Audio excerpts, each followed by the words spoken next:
сегодня у нас праздник. Дочка, какой еще праздник? Ты получила больше двоечки. Обычно... Нет, мама, я получила 4. Падаю за стол. Алло, Надя, Анька, Света, приезжайте, моя дочка сегодня праздник, у нее 4. Дети богаты мне. Мама, что такое, дочка? Ты сегодня диплом получила? Нет, мам. А почему?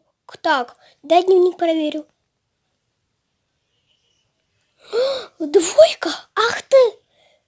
Все, я разорву твой дневник сейчас. Все, иди, ты мне больше не нужна.